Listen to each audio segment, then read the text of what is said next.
मसीह की और मैं भी परमेश्वर को बहुत बहुत धन्यवाद देता हूँ कि आज के समय के लिए, आज के संगति के लिए और सचमुच में परमेश्वर मुझे एक जगह में खड़ा किया। मैं परमेश्वर का बहुत बहुत धन्यवाद देता हूँ और परमेश्वर के दास दासी का और विशेष हमारे अंकल जी का जो और लंबी यात्रा करके हमारे बीच में आए, अपने कीमती समय को निकाल करके हमारे बीच में हमारे अंकल जी आए और हम अंकल जी का भी बहुत बहुत धन्यवाद करते हैं। हालेलुया। साथ में आप सभी का भी बहुत बहुत धन्यवाद देते हैं और आप सभी ने भी अपने कीमती समय को निकाल करके इस जगह में आए। हालेलुया। और मैं परमेश्वर को बहुत बहुत धन्यवाद देता हूँ। और पिछले समय में भी शारीरिक रूप में अस्वस्थ तो महसूस कर रहा था मैं, और मेरा तबीयत पिछले दिनों में ठीक नहीं था और मैं सोच रहा था कि इस संडे पता नहीं मेरा शरीर कैसा रहेगा, क्योंकि सबसे फर्स्ट वाले पिछले संडे में थोड़ा से मेरा शरीर थोड़ा डाउन था, कमज़ोर था। उसके बाद वाले में थोड़ा और मेरे को वीकनेस बॉडी में महसूस हो रहा था। मैं सोच रहा था ये संडे में और थोड़ा क्या हो सकता है, लेकिन परमेश्वर का धन्यवाद हो और पिछले समय से बढ़ करके मुझे आज के समय में परमेश्वर ने अच्छा स्वास्थ्य दिया, भला चंगा रखा। मैं परमेश्वर को बहुत बहुत धन्यवाद देता हूँ। हालेलुया। आइए हम भजन संहिता में जाएंगे। कोई भी एक जन पहला पद को पढ़ने के लिए।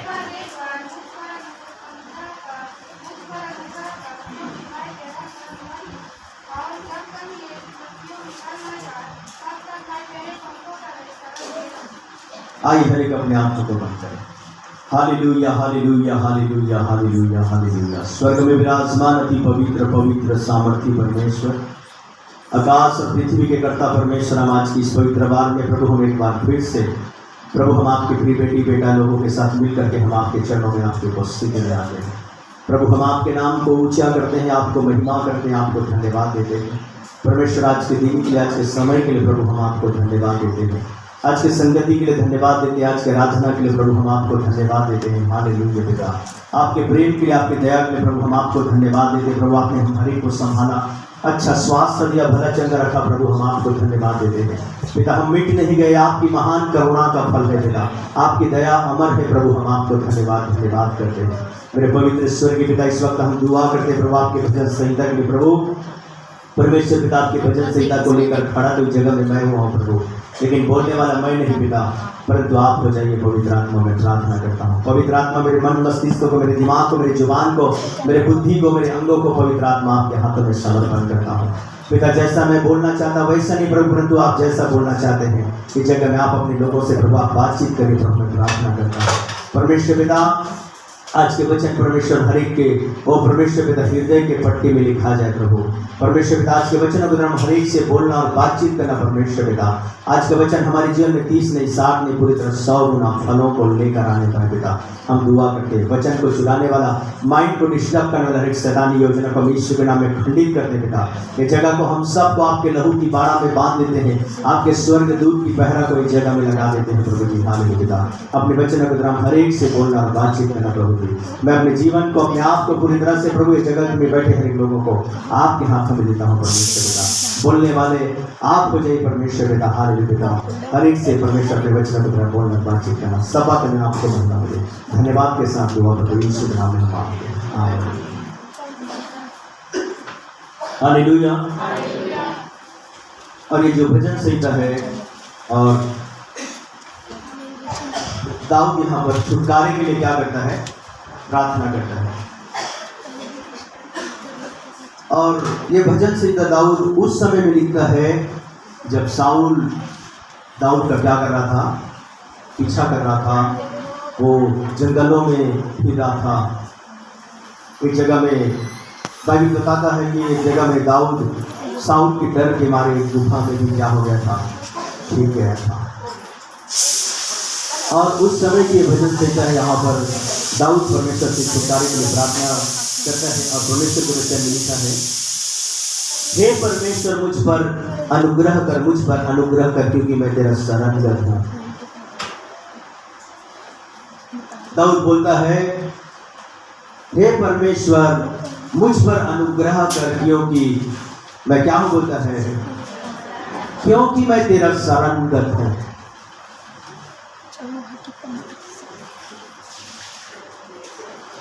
वो दाऊद बोलता है, मुझ पर अनुग्रह कर, क्योंकि मैं तेरा शरणगत हूँ। मैं आपके ऊपर क्या हूँ, आश्रित हूँ।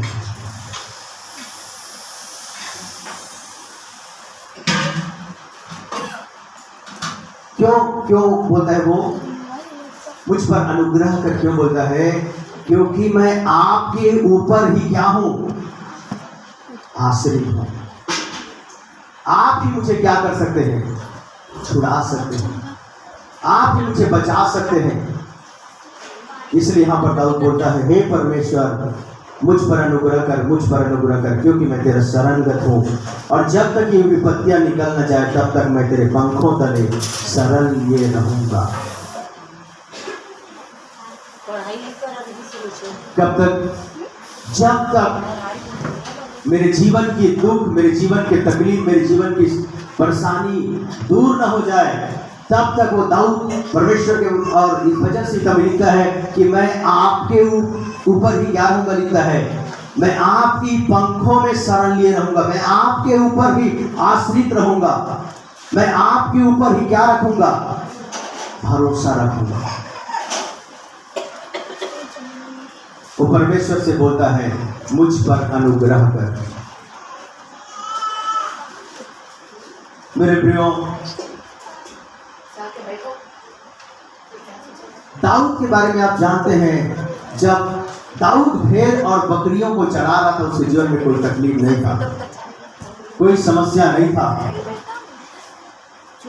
लेकिन समस्या कब चालू हुआ, किसी को पता है दाऊद के जीवन में समस्या कब चालू हुआ? जब दाऊद का अभिषेक हुआ, उसके बाद से उसका समस्या भी चालू हो गया। आपके और मेरे जीवन में समस्या किसके किसके जीवन में हाई है? जिसको परमेश्वर एक बड़े काम के लिए चुनता है, जिसके जीवन में परमेश्वर के लिए एक बड़ी योजना है, उसके जीवन में समस्याएं भी क्या होता है, बड़े बड़े होते हैं। अगर आपकी और मेरे जीवन में समस्या अगर नहीं है, तो हो सकते हैं हमारे और जीवन में कोई परमेश्वर की बड़ी बुलाहट भी नहीं है। जिस व्यक्ति के जीवन में बड़े बड़े समस्याएं चल रहा है, उसी के जीवन में बड़े बड़े परमेश्वर के बुलाहट है। क्योंकि शैतान को भी पता है कि ये व्यक्ति क्या है, मेरे राज्य के लिए क्या है, खतरनाक है। कि प्रभु के दास बोलते हैं, शैतान उन लोगों को परेशान नहीं करता है जो क्या नहीं है, प्रभु में आत्मिक क्षेत्र में मजबूत नहीं है। उन लोगों को उतना परेशान नहीं करता है जितना कि एक आत्मिक क्षेत्र में परिपक्व व्यक्ति को क्या करना चाहता है, परेशान करना चाहता है। उसको पता है इसके जीवन के द्वारा क्या होगा, मेरे काम, शैतान को पता है ये व्यक्ति अगर खड़ा हो गया तो इसके द्वारा मेरा काम क्या होगा, नष्ट होगा, मेरे काम विफल होगा। इसलिए शैतान जब दाऊद को भी परमेश्वर अभिषेक किया, अभिषेक के बाद में उसके जीवन में कई समस्याओं से दाऊद को गुजरना पड़ा। वो जंगलों में रहा, वो गुफाओं में रहा, वो बोलता है अब नीचे पद में हम पढ़ेंगे, वो शेर के बीच में रहा हूं, ऐसा भी लिखा है। फिर भी हो सकता है आपके और हमारे जीवन में कोई दुख आता है, कोई तकलीफ आता है, लेकिन दाऊद एक बात कोई जगह पे बोलता है, मुझ पर अनुग्रह कर। क्या कर? मुझ पर अनुग्रह कर, क्योंकि मैं तेरा शरणगत हूं। अगर आप परमेश्वर के शरणगत हैं, आप परमेश्वर के ऊपर आप अपने जीवन को आश्रित करते हैं, आप और परमेश्वर के ऊपर में अपने जीवन को भरोसा करते हैं, तो परमेश्वर का अनुग्रह भी आपके जीवन में क्या करता है, रहता है। इसलिए एक जगह में पौलुस बोलता है, परमेश्वर तेरा अनुग्रह ही क्या है। परमेश्वर ने पौलुस को बोला, मेरा अनुग्रह ही तेरे लिए क्या है, काफी है। हो सकता है आपके और मेरे जीवन में कई दुख, कई तकलीफ, कई परेशानी, कई उतार, कई चढ़ाव हमारे जीवन में आता रहता है, लेकिन परमेश्वर के वचन में लिखा है कि परमेश्वर का अनुग्रह ही हमारे लिए क्या है, काफी है। इसलिए दाऊद बोलता है, परमेश्वर मुझ पर क्या कर, अनुग्रह कर, क्योंकि मैं आपका क्या हूं, शरणगत हूं, मैं आपके पंखों की तरह शरण लिए रहूंगा। आगे लिखा है, मैं परम प्रधान परमेश्वर को पुकारूंगा, परमेश्वर जो मेरे लिए सब कुछ सिद्ध करता है। और वो बोलता है, मैं किसको पुकारूंगा, बोलता है, वो बोलता है मैं परमेश्वर को ही पुकारूंगा। आपके और मेरे जीवन में अगर छुटकारा चाहिए तो आपको और हमको किसको पुकारने की जरूरत है, परमेश्वर को पुकारने की जरूरत है। क्योंकि वचन में लिखा है, क्या लिखा है, मैं परम प्रधान परमेश्वर को पुकारूंगा, परमेश्वर को जो मेरे लिए सब कुछ सिद्ध करता है। क्या करता है, सब कुछ को सिद्ध करता है, सब कुछ को पूरा करता है, सब कुछ को सफलता देता है। सिद्ध करना मतलब क्या है, क्या है सिद्ध करने का मतलब, सिद्धि प्राप्त करना, मतलब सफलता प्राप्त करना। वो सिद्ध करता है, वो पूरा करता है, वो आपको सफल करता है। इसलिए यहाँ पर दाऊद बोलता है, मैं परमेश्वर को क्या करूंगा, पुकारूंगा। एक वचन हम पढ़ेंगे, यिर्मयाह 29:12, कोई भी जल्दी से पढ़ने की आवाज करेंगे।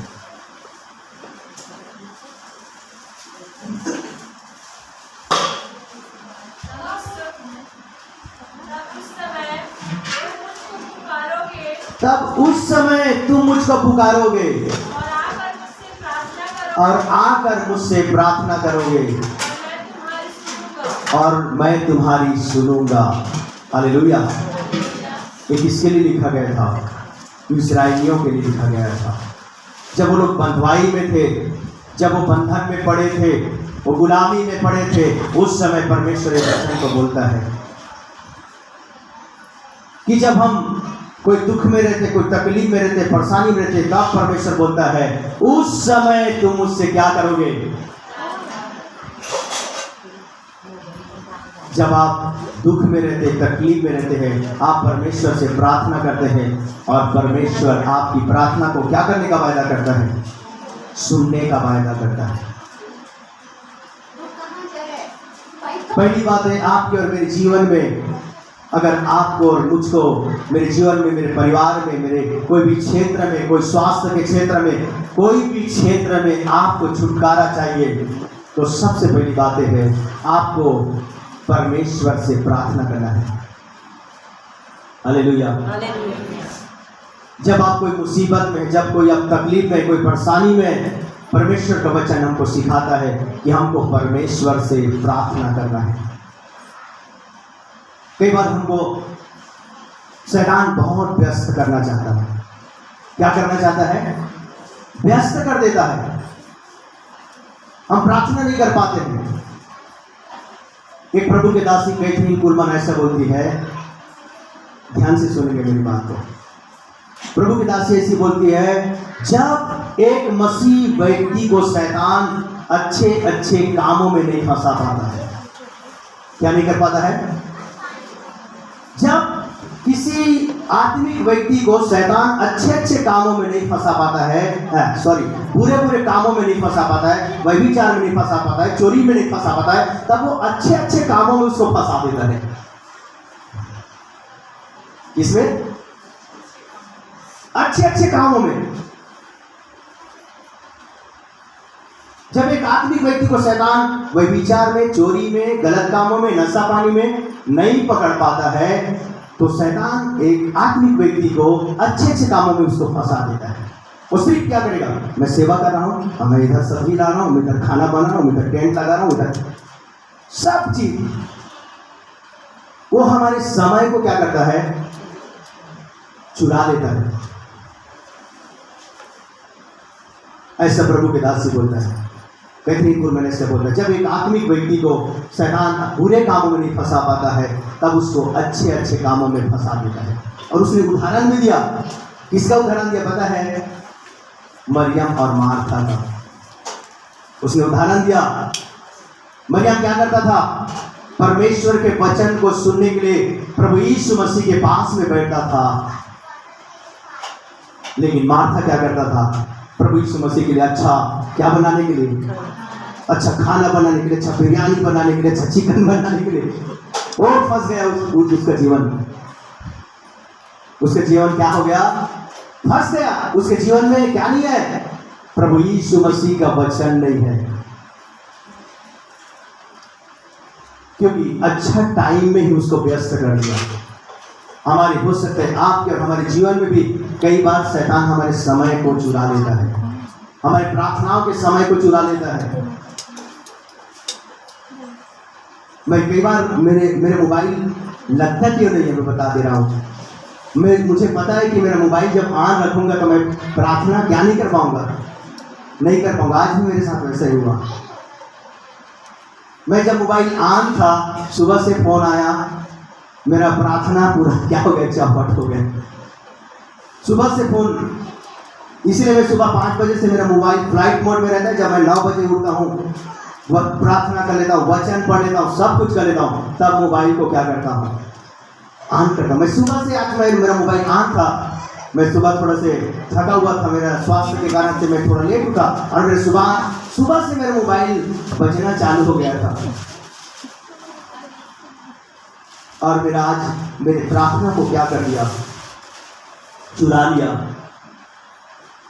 मैं जो प्रभु को जो समय ये वचन एक चीज को बारे में सिखा रहे, छुटकारा के बारे में। आपके और मेरे जीवन में छुटकारा कब आएगा? और यहाँ पर दाऊद बोलता है, मैं परम प्रधान परमेश्वर को पुकारूंगा जो मेरे लिए सब कुछ सिद्ध करता है। क्या करता है? सिद्ध करता है। कई बार आपके और मेरे जीवन में छुटकारा क्यों नहीं है? क्योंकि हम प्रभु के साथ में हमारा जो संगति है, हमारा जो परमेश्वर के साथ में जो हमारा उठना बैठना है, वो क्या नहीं है, सही नहीं है। हमने सही मैनेज नहीं किया है। इसलिए कई बार हमारे जीवन में क्या नहीं मिलता है, छुटकारा नहीं मिलता है। हमारे जीवन में प्रार्थना, अगर आपके और मेरे जीवन में अगर आप चाहते हैं कि छुटकारा चाहिए, तो हमारे जीवन में प्रार्थना का होना बहुत ही इंपॉर्टेंट है। प्रार्थना आपके और मेरे जीवन में होना ही चाहिए। चाहे आप कुछ भी काम करते हो, कुछ भी कर रहे हो, उससे कोई मतलब नहीं है। लेकिन हमारे जीवन में और आपके जीवन में प्रार्थना की जरूरत है। परमेश्वर के साथ संगति में बैठने की जरूरत है। प्रभु के दास जॉन ऑनेस्टी ऐसा बोलता है कि प्रार्थना वो जगह है जिसमें हम तय करते हैं कि हमारे जीवन में क्या होना चाहिए और क्या नहीं होना चाहिए। क्या बोलते हैं वो? शैतान आपको स्वप्न में आके कुछ भी कर सकता है। शैतान आपको स्वप्न में आके बीमारी ला सकता है। शैतान आपको स्वप्न में आके डरा सकता है। शैतान कई जगहों से आपके जीवन में कुछ भी अटैक कर सकता है। आपके जीवन में, आपके परिवार में, आपके लाइफ में, आपके बच्चों में, आपके आर्थिक क्षेत्र में, कोई भी क्षेत्र में शैतान क्या कर सकता है, अटैक कर सकता है। लेकिन वो प्रभु के दास बोलता है, प्रार्थना वो जगह है जहां पर हम तय करते हैं। क्या करते हैं? तय करते हैं कि मेरे जीवन में क्या होना चाहिए और क्या नहीं होना चाहिए। मेरे बच्चों के जीवन में क्या होना चाहिए और क्या नहीं होना चाहिए। मेरे परिवार में क्या होना चाहिए और क्या नहीं होना चाहिए। इसलिए छुटकारा का पहला पॉइंट है, आपको और हमको परमेश्वर से प्रार्थना करना है। क्या करना है? प्रार्थना करना है। अगर आपके जीवन में, आपके परिवार में, आपके घर में, आपके जिस भी क्षेत्र में आप छुटकारा को चाहते हैं, दाऊद बोलता है वो परमेश्वर से प्रार्थना करने के बारे में बोलता है। हालेलुया। इसलिए हमारे प्रार्थना के लेवल को क्या करना है, हमको मजबूत करना है। हमारे एक प्रार्थना का समय होना चाहिए हमारे जीवन में। क्या होना चाहिए? एक प्रार्थना का समय होना चाहिए। दुनिया बहुत व्यस्त है, दुनिया में बहुत समस्याएं हैं, दुनिया में बहुत समस्याएं जिसको हम हल नहीं कर सकते हैं। हमारा मोबाइल चालू रहेगा तो एनी टाइम कॉल आएगा, एनी टाइम सबको किसकी जरूरत है? प्रार्थना की जरूरत है। लेकिन हमको खुद भी परमेश्वर के सामने बैठ करके क्या करना है? प्रार्थना करना है। और दूसरी बात यहाँ पर लिखा है, परमेश्वर स्वर्ग से भेजकर मुझे बचा लेगा जब मेरा निकलने वाला निंदा कर रहा होगा। आप जब परमेश्वर से प्रार्थना करते हैं, परमेश्वर आपसे, आपके लिए क्या करता है? स्वर्ग से उपाय करता है। क्या करता है? स्वर्ग से। आप और हम जब प्रार्थना करते हैं, परमेश्वर स्वर्ग से उपाय करता है। एक जगह में एक वचन को पढ़ेंगे, यूहन्ना रचित सुसमाचार 3:37 पर। कोई भेज दें, जल्दी से पढ़े क्या करेंगे।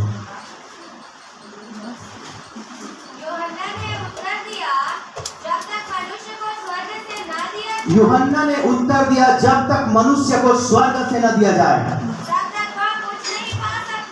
तब तक वहां कुछ नहीं पा सकता। आपको चंगाई कहां से मिलता है पता है? स्वर्ग से मिलता है। स्वर्ग से सप्लाई होता है। आपका बल कहां से मिलता है पता है? स्वर्ग से सप्लाई होता है। जब आप प्रार्थना करते हैं, परमेश्वर आपको स्वर्ग को क्या करता है? खोल देता है। जब आप प्रार्थना करते हैं, स्वर्ग आपके लिए खुल जाता है। आशीष कहां से आता है? स्वर्ग से आता है। अगर वचन से भी आते तो वचन भी स्वर्ग से ही आया है। वचन कहां से आया है? स्वर्ग से आया है। ये वचन कहां से मिला है पता है आप लोग को? स्वर्ग से मिला। ये स्वर्ग की रोटी है, ये स्वर्ग की रोटी है, ये स्वर्ग का वो मन्ना है जो आपके बॉडी को क्या करता है? मजबूत करता है। मैं एक दिन जब मैं बाइबिल पढ़ने के लिए बैठ रहा था, बाइबिल पढ़ने के लिए, वचन पढ़ने के लिए जब मैं बैठ रहा था, एक बात मेरे मुंह से निकल गया। क्या निकला पता है? धन्यवाद प्रभु भोजन के लिए। मैं जब बाइबिल पढ़ने वाला हूँ, उस समय मेरे मुंह से क्या निकला? धन्यवाद प्रभु इस भोजन के लिए। अब मैं धोखा से निकला कि पवित्र आत्मा निकाला। ये भी क्या है? स्वर्ग से आया है। यहाँ पर यूहन्ना बोलता है, जब तक एक व्यक्ति को स्वर्ग से नहीं दिया जाएगा तब तक उसको क्या नहीं होता है? नहीं मिलता है। कुछ बीमारियां का इलाज इस धरती में नहीं है। आप लोग को पता है? कुछ बीमारी का इलाज इस धरती में नहीं है, डॉक्टरों के पास नहीं है। वो कहाँ है? स्वर्ग में है। वो स्वर्ग में है। कुछ ट्रीटमेंट, कुछ डॉक्टरी इलाज, कुछ बीमारियों का समाधान ये धरती पर नहीं है, डॉक्टरों पर नहीं है। वो कहाँ पे है? स्वर्ग में है। लेकिन वो मिलेगा कैसे? उसको आप पाएंगे कैसे? कैसे पाएंगे? जब आप परमेश्वर से प्रार्थना करते हैं। पहली बात है, जब आप परमेश्वर से प्रार्थना करते हैं, परमेश्वर आपके लिए स्वर्ग से उपाय करता है। स्वर्ग की झरोखों को खोल करके क्या करता है? वचन में लिखा है, मैं ऐसे नहीं बोल रहा हूं, स्वर्ग के झरोखों को खोल करके वो अपरंपार आशीष की वर्षा करता है। आपके और मेरे जीवन में छुटकारा चाहिए तो पहली बात है, हमको परमेश्वर से प्रार्थना करना है, परमेश्वर की उपस्थिति में समय को बिताना है। और जब आप ऐसा करते हैं तो स्वर्ग आपके लिए खुलता है। किसके लिए खुलता है? आप स्वर्ग की बातों को सुनते हैं। पिछले समय भी मैं बताया था, यशायाह परमेश्वर और जो पवित्र आत्मा उसका मीटिंग को क्या कर लिया? सुन लिया। उस स्वर्ग में मीटिंग चल रहा था। प्रभु के दास सूरज प्रेमानी बोलते हैं, यशायाह भविष्यद्वक्ता जब परमेश्वर स्वर्ग में एक मीटिंग कर रहा था, मैं किसको भेजूं, किसको भेजूं, किसको भेजूं, तो किसने सुन लिया वो बात को? यशायाह ने सुन लिया। क्यों सुना वो? क्यों सुना? आपको पता है? नहीं पता है। वो परमेश्वर के सामने क्या कर रहा था? प्रार्थना कर रहा था, प्रभु मैं तो पापी हूं, मेरा जीव को पवित्र कर दे, मेरे जीवन को पवित्र कर। वो प्रार्थना कर रहा था और वो स्वर्ग की बातों को क्या किया? सुन लिया। आप जब प्रार्थना करते हैं तो दूसरा पॉइंट है, स्वर्ग आपके लिए खुल जाता है। आपके लिए स्वर्ग खुलता है और स्वर्ग में सब चीजों का समाधान है। पृथ्वी पर सब चीजों का समाधान नहीं है, डॉक्टरों के पास सब चीजों का समाधान नहीं है, लेकिन स्वर्ग में सब चीजों का समाधान है। आपके लिए स्वर्ग को खोल देता है परमेश्वर जब आप प्रार्थना करते हैं। स्वर्ग की चीजें आता है। आपको पता है जब आरामी सेना और एलिशा के उसको क्या किए हुए थे? घेरे हुए था। ये वचन आप बहुत पढ़े हैं। क्या किए हैं? एलिशा को वो आरामी सेना घेरे हुए। उसका दास बोलता है कि अपने एलिशा से बोलता है, हमको क्या कर लिया है? आरामी सेना घेर लिया है। लेकिन प्रभु के दास एलिशा ने उसके लिए प्रार्थना किया, प्रभु इसकी आंखें को क्या कर दे? खोल दे। तो जब वो आंखें को खोला तो क्या दिखा? वो अग्निमय रथ और घोड़े। वो किसको दिख रहा है? वो दूसरे लोगों को नहीं दिख रहा है, लेकिन एक व्यक्ति जो प्रभु के उपस्थिति में समय बिताता है, उसको वो अग्निमय रथ और घोड़े दिख रहा है। और वो अग्निमय रथ और घोड़े कहां से आए? ये बताइए आप लोग। स्वर्ग से। वो अग्निमय रथ और घोड़े जो आम आदमी को नहीं दिख रहा है, लेकिन जो व्यक्ति प्रभु के संगति में समय बिताता है उसको दिख रहा है। मेरे कहने का मतलब यह है कि परमेश्वर स्वर्ग से क्या वो अग्निमय रथ और घोड़ों को भेज सकता है। वो आपकी सुरक्षा के लिए वो स्वर्ग से भी अग्निमय रथ और घोड़े को क्या कर सकता है? भेज सकता है। यह है परमेश्वर अपने लोगों के लिए क्या करता है? स्वर्ग से उपाय करता है। आगे लिखा है, परमेश्वर अपनी करुणा और सच्चाई प्रकट करेगा। मेरा प्राण सिंहों के बीच में है, मुझे जलते हुओं के बीच में लेटना पड़ता है, अर्थात ऐसे मनुष्यों के बीच में जिनके दांत बर्छी और तीर हैं, जिनका जीव तेज तलवार है। दाऊद बोलता है, मुझे ऐसे लोगों के बीच में रहना पड़ता है जिसका जीव क्या है? हो सकता है आप ऐसे लोगों के बीच में रहते हैं जो आपको क्या करना चाहता है? मारना चाहता है। पिछले दिनों में भाई राज मुझसे एक बात को शेयर किया कि जहां पर वो काम करता है उस जगह में एक भाई है जो उसको क्या करता है? उसको कई बार मारने की धमकी देता है। क्या करता है? मारने की धमकी देता है। और दाऊद भी यही बात को बोल रहा है कि कुछ ऐसे लोग हैं जिसके बीच में मैं क्या रहता हूं। वो खतरनाक लोग हैं, वो तलवार के समान है, वो बर्छी के समान है। लेकिन अगर आप परमेश्वर के उपस्थिति में समय बिताने वाली बेटी और बेटा है तो आपके चारों ओर क्या है? स्वर्ग की प्रोटेक्शन है, स्वर्ग की सुरक्षा है। स्वर्ग से आपके लिए अलग से चीज उपाय किया गया है जो आपको क्या करता रहता है? एनी टाइम सुरक्षा देता है। इसलिए यहां पर बोलता है हम जहां भी हम किस जगह में रहते हैं, हमारा जीवन ऐसे जगहों में भी हमको रहना पड़ता है जहां पर हमारे लिए लोग क्या कर रहे हैं?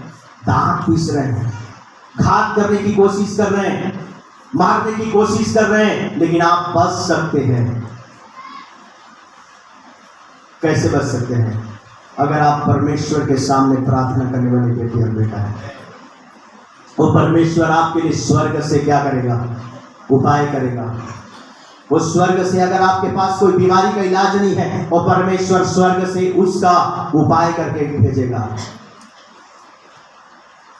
हालेलुया। इसलिए प्रभु के दास अंकुर नरवर जैसे बोलते हैं, कुछ बीमारियों को परमेश्वर अपने, कुछ बीमारी के चंगाई को परमेश्वर अपने अधिकार में रखा है। सब बीमारी को डॉक्टर नहीं चंगा कर सकता है, सब बीमारी को कोई व्यक्ति, कोई वैद्य चंगा नहीं कर सकता है। कुछ ऐसे बीमारी है जिसको सिर्फ और सिर्फ कौन चंगा कर सकता है? परमेश्वर चंगा कर सकता है। वो अपने स्वर्ग से भेजता है वो चंगाई को, और एक व्यक्ति को क्या करता है? चंगा करता है। आगे लिखा है, हे परमेश्वर, तू स्वर्ग के ऊपर अति महान और तेजोमय है, तेरी महिमा सारी पृथ्वी के ऊपर फैल जाए। उन्होंने मेरी पैरों के लिए जाल लगाया, मेरा प्राण ढला जाता है। उन्होंने मेरे आगे गड्ढा खोदा, परंतु अब आप ही उसमें गिर पड़े। जब आप परमेश्वर के सामने में प्रार्थना करने वाली बेटी और बेटा है, तो आपके लिए गड्ढे तो खोदे जाएंगे। क्या खोदे जाएंगे? गड्ढे खोदे जाएंगे, बड़ी बड़ी समस्याएं आपके लिए बनाए जाएंगे, लेकिन परमेश्वर के वचन में लिखा है वो आप ही उस गड्ढे में क्या हो जाएंगे? एक वचन हम जल्दी से पढ़ेंगे, 5 मिनट में खत्म करूंगा। हम नीति वचन के पुस्तक 26 का 27 पर कोई भी जल्दी से पढ़ेंगे। नीति वचन, हाँ, जो गड्ढा खोदे वही उसी में गिरेगा, और जो पत्थर लुढ़काए, और अगर कोई पत्थर लुढ़काए तो उल्टा किस पर हो जाएगा?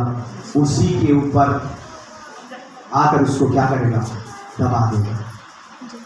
अगर आप परमेश्वर के उपस्थिति में समय बिताने वाली बेटी बेटा है, आप परमेश्वर के सामने में प्रार्थना करने वाली बेटी बेटा है, आपके लिए हर दिन गड्ढा खोदा जा सकता है, हर दिन कई समस्याएं शैतान बना सकता है, लेकिन वो परमेश्वर के वचन में लिखा है वो खुद उसमें क्या हो जाएगा? खुद उसमें गिरेगा। अगर आप परमेश्वर की उपस्थिति में समय बिताएंगे तो जो आपके लिए गड्ढा खोदेगा वो उसी में जा करके गिरेगा।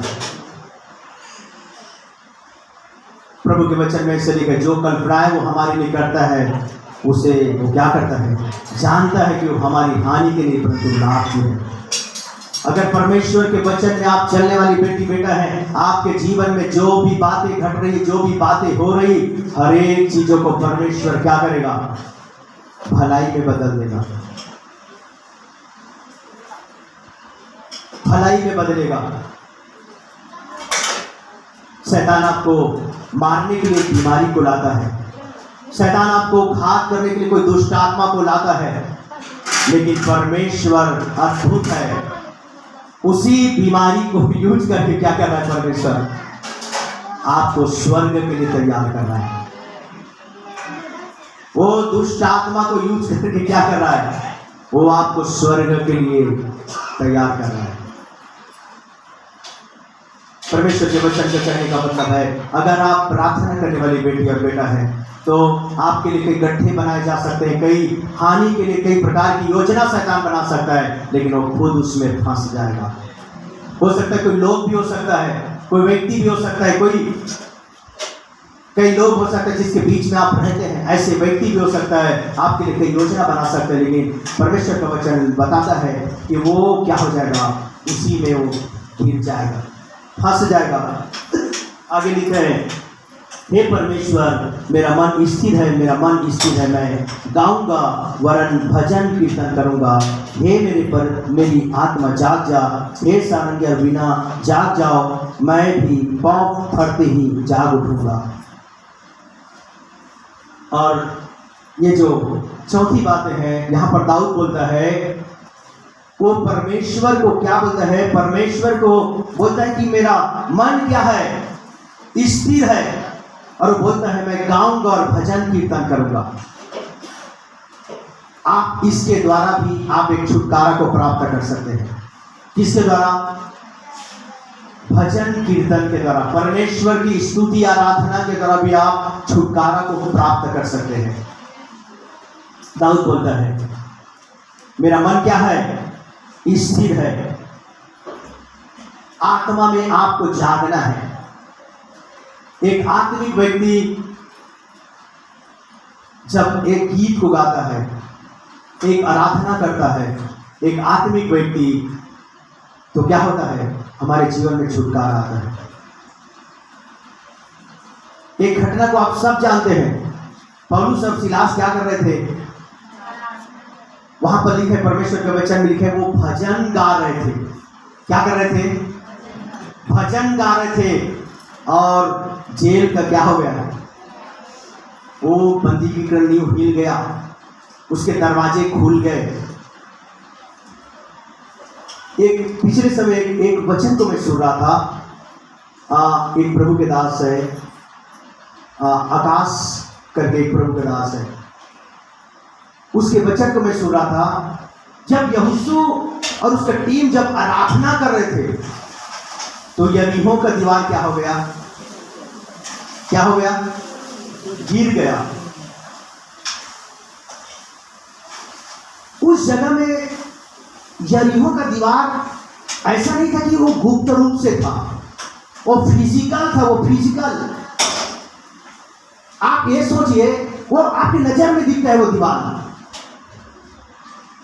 कई ऐसे भी दीवार हैं जो हमको दिखता भी नहीं है। क्या नहीं होता है?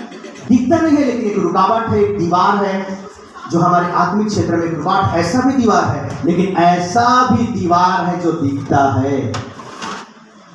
ऐसा भी कांटे है जो दिखता है। ऐसा भी बीमारी है जो हमको नजर में दिखता है, वो भी क्या हो जाएगा? गिर जाएगा। इसलिए पर दाऊद बोलता है, मैं क्या करूंगा? और मैं भजन गाऊंगा, कीर्तन गाऊंगा। परमेश्वर के सामने अगर आप एक सही आत्मिक जीवन जी करके परमेश्वर के सामने स्तुति करते, तो प्रभु के वचन में लिखा है, वो हमारे सामने से कोई भी रुकावट, कोई भी बाधाएं क्या हो जाएगा? गिर जाएगा। वो यरीहो का दीवार के बारे में बाइबल में लिखा है, मतलब वो छोटी मोटी पतली नवीन दीवार नहीं था, वो बहुत बड़ा दीवार था। कितना बड़ा दीवार था? जिसमें पहले के राजा महाराजा लोग एक रथ को भी चलाते थे। उसमें क्या करते थे? रथ को घोड़े से वो लगा हुआ एक रथ भी उसमें दौड़ता था। इतना बड़ा दीवार, सैनिक लोग उसमें चढ़ते थे दुश्मन को देखने के लिए। और इतना बड़ा दीवार, एक आराधना में इतना पावर है। इतना बड़ा दीवार को हो सकता है, एक आराधना कर रहे हैं और हिल गया, भूल गया। इसलिए यहां पर दाऊद बोलता है, मेरे मन को मैं स्थिर करके क्या करता हूं? मैं भजन गाऊंगा, कीर्तन गाऊंगा। और मैं सीधा शॉर्टकट में जा रहा हूं। आगे लिखा है, और हे प्रभु, मैं देश देश के लोगों के बीच में तेरा धन्यवाद करूंगा। मैं राज्य राज्य के लोगों के बीच में तेरा क्या करूंगा? भजन गाऊंगा। मेरे प्रियो, अगर सचमुच में आज मैंने कुछ बातों को सिखाया, पहली बात है, अगर आपके जीवन में छुटकारा चाहिए तो सबसे पहली बात है, आपके और मेरे जीवन में प्रार्थना का होना जरूरी है। ठान लीजिए, मन में ठान लीजिए आपसे, मैं प्रार्थना करूंगा, मतलब करूंगा। अगर आप 8 बजे ड्यूटी जाते हैं, तो आप जो भी समय आपको परमेश्वर की उपस्थिति में समय बिताने के लिए मिलता है, उसको आपको समय देना है। आपके और मेरे जीवन में अगर प्रार्थना नहीं है, तो आप आज रोज आइए, रोज संडे आइए, रोज हाथ रखाइए, रोज प्रार्थना कराइए, रोज आके यहाँ गिरिए, कोई मतलब नहीं है।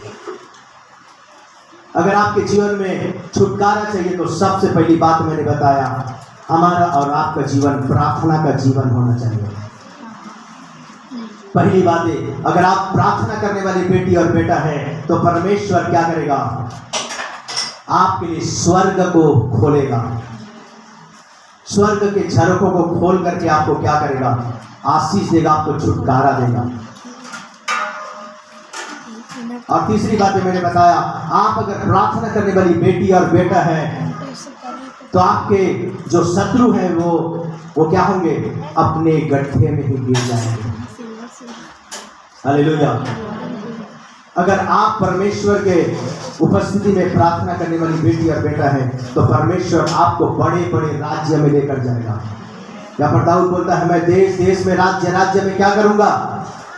तेरे प्रचार करूंगा। अगर आप प्रार्थना करने वाली बेटी और बेटा है तो परमेश्वर आपको और हमको बड़े बड़े राज्य में, बड़े बड़े देश में भी अपने महिमा के लिए क्या करेगा, लेकर के जाएगा, आपको ऊंचा करेगा। इसलिए आज से हमको क्या करना है, जो समय हमको परमेश्वर को देना है उसको हमको परमेश्वर को देना है। सचमुच में ऐसा करेंगे मेरे प्रियो तो परमेश्वर आपको ऊंचा करे। परमेश्वर इस वचन को आप सबको आशीर्वाद दें।